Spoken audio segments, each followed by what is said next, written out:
All right, what is up, guys? Check it out. Today is another beautiful day here at South Bay Reptiles. I was going to show you guys a gecko that just hatched, and then I was going to show you the parents, but the parents are breeding at the moment. I don't want to miss this, so I'm going to flip the camera and show you guys that right now. Okay, so no, these geckos do not live in here, but I have these two crested geckos in here just so that I can pull them out and show you guys for a video. We have Tulip right there, which is a Korean line of lily white right there, or creamsicle lily white. And then we have this guy, which is a extreme tricolor harlequin right here, an extreme harlequin tricolor, however you want to call it, extreme with the patterning, tricolor with the pattern. And this is a pair of geckos right here that we bred, and this is from Fringe Morse, by the way. And we bred this, and we just had an egg hatch out over there, which I'm about to show you guys momentarily. But they were just breeding. I thought I was going to catch it on camera for you guys, which I did not.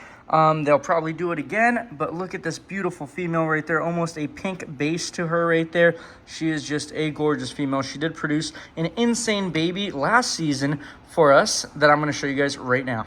So this gecko right here that looks almost identical to mom was actually produced between, oh my gosh, whoa, before that gets away. This right here was produced from Tulip. It was at this moment that he knew. He fucked up.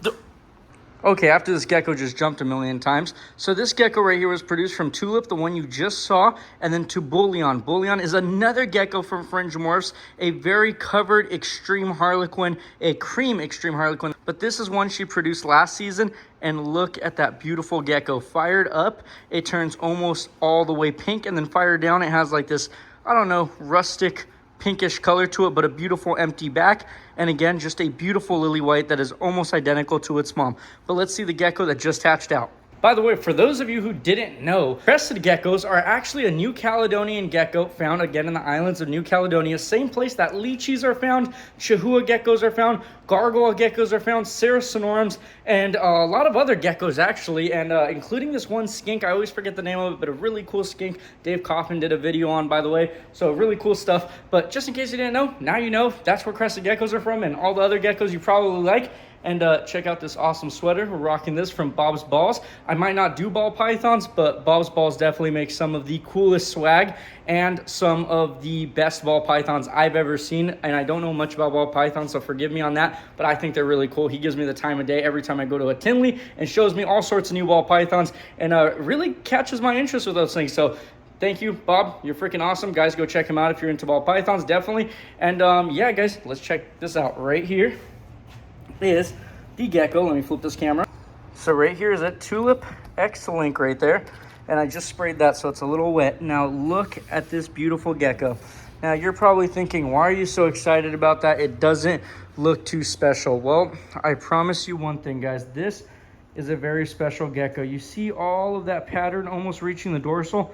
This is going to be an insanely covered crested gecko, and I promise you stay updated with us on the Instagram, because I'm going to definitely be posting updated pictures, and this thing is going nowhere until it is older and I get to see how it looks and whether it's a holdback or not.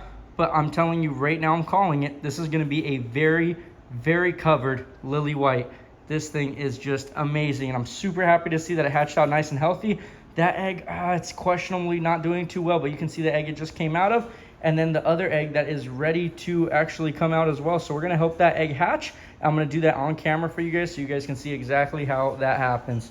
Let's go ahead and get this other gecko hatched out. For those of you asking, what is that I use for the substrate or this rocks, basically, actually, it's Rapashi Hatch. So they have this for hatching gecko eggs, but it works for colubrid eggs and a whole bunch of other eggs as well. It's really cool stuff. I have a few containers of this stuff just because we hatch out a lot of geckos, and you never know when you need it. And it's reusable. All you have to do is boil this stuff, and you can reuse it. By the way, guys, if you guys didn't know, Cold Blooded Cafe, go ahead and use my code SouthBay10, and that's for a one-time 10% off your order when you're ordering through Cold Blooded Cafe, as well through Ship Your Reptiles, guys. So if you guys go through Ship Your Reptiles, use the code SBR22.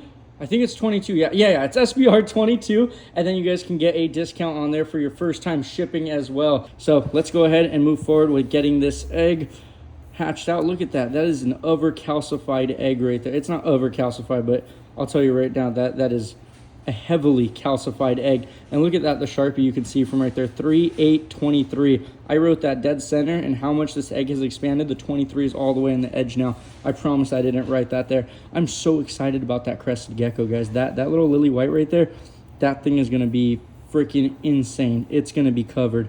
I'm telling you guys, I usually don't call it yet, and I'll be like, oh, you gotta wait to see how it's gonna grow, but that right there is going to be a freaking covered gecko. And we'll take a closer look at it as soon as this egg hatches. I just want to rub this egg. You guys can see I'm literally just rubbing it. And then all we're going to do is feel for the gecko inside to move. Oh, wow, you can, oh my gosh. Do you see that line right there? That is the gecko's tail. You can actually see, oh, there we go. It popped open right there. You see that? All those juices coming out. Uh-oh, it's time for you to come out, buddy. Might have got 2 lily whites. Do I have to help this gecko come out all the way on its own? Oh, there we go. I think we got 2 lily whites. Bam, look at that. Oh my gosh. We got 2 lily whites, guys. Double trouble with beautiful lily whites. Oh my gosh, that thing just came out freaking gorgeous. Look at that. 2 beautiful lily whites.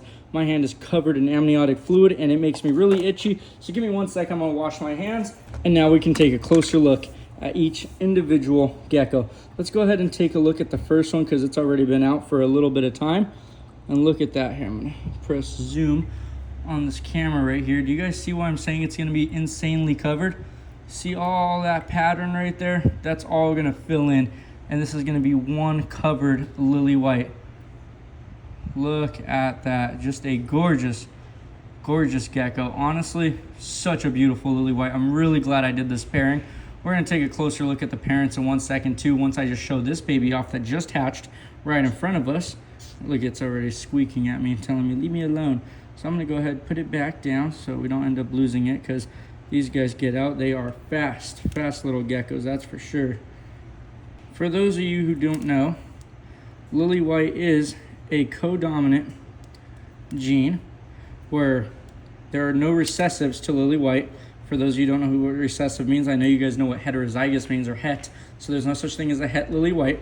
When you breed a lily white to anything, which you shouldn't, you should be very particular about how you breed, but when you breed a lily white to anything, you do get a minimum of 1 lily white and 1 non-lily white in your set of 2 eggs every time. And sometimes, like what just happened right now, you get 2 lily whites, which is really freaking cool.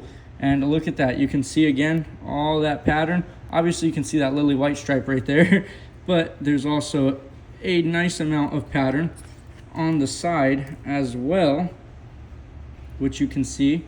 And I'm really happy about that.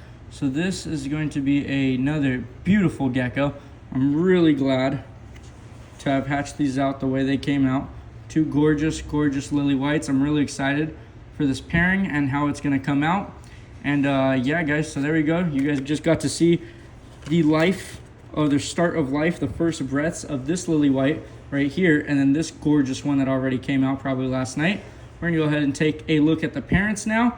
And yeah, guys, there we go. Beautiful stuff. Glad you guys can see that and enjoy that. We're gonna get these guys set up into their container. You know what? We're gonna show you guys how we set up their containers as well, just in case you're hatching out your own crested geckos. This is gonna go for any type of crested gecko, baby gargoyle gecko, chihuahua gecko. I honestly use this method to put them away for all my geckos.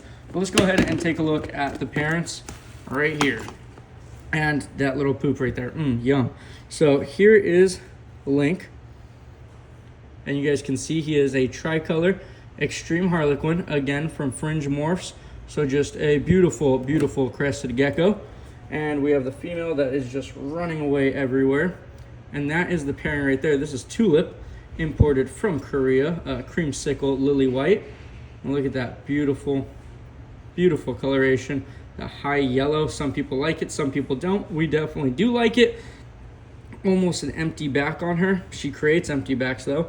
And then this guy right here with the harlequin back for sure, and that beautiful tricolor extreme, the tricolors and the extreme patterning, the flaking on the feet right there, decent frills on the head, decent head structure. And then for the female, decent head structure as well, decent frills. But overall, beautiful, beautiful geckos and a beautiful pairing right there. Zoom out so we can see a little bit better. Bam. There we go. So beautiful crested geckos that paired up, made these beautiful eggs. I actually probably got to put them together to pair them again just to make sure we get more eggs out of them, because so far she's only been giving us the one set of slugs, one set of the ones you just saw hatch out, and then a single egg. So she tends to do that. She did that last season as well, and we're going to see if she can give us a few more this season, because I'm really excited to have more Korean line lily white babies, or even non-lily white tricolors. I do love either or. But there we go. Let's go ahead and take a look how we're going to set up these babies. All right, so how do we set up these beautiful crested geckos right here for about the first month to 3 months of their life, depending on size? And again, for the first month to 2 months, I'll have them together. And at about 2 months, sometimes younger, depending how fast they grow, I'll separate them into their own 6-quart bins right here. These are Sterilite bins. The brand is Sterilite. It's not that it's sterile. I mean, it is because we clean them, but the brand is Sterilite. And these are 6-quart bins right here. We do drill some holes all over the side, and then we take the caps and we drill holes, you know, straight down the middle of it as well. And we put piece of paper towel down just like you see inside of here. I take a little piece of cork just like so, some fake plants right there. Again, you really don't want to use real plants with babies. I know a lot of people are like, oh, I like to use real plants. Well, good for you, go ahead. I don't. It's probably not the safest thing for baby crested geckos. So we take that. We're going to go ahead and take our beautiful baby crested geckos, our little hatchlings. And you see how active they can be? We're going to take that and we're going to place it inside there. They'll very happily go inside of their new home where they have more space. You can see that one's there and that one is there, just like so. Very jumpy little things right there. Doink. Doink, doink, doink. So there you go. And yes, they do climb very fast. Okay.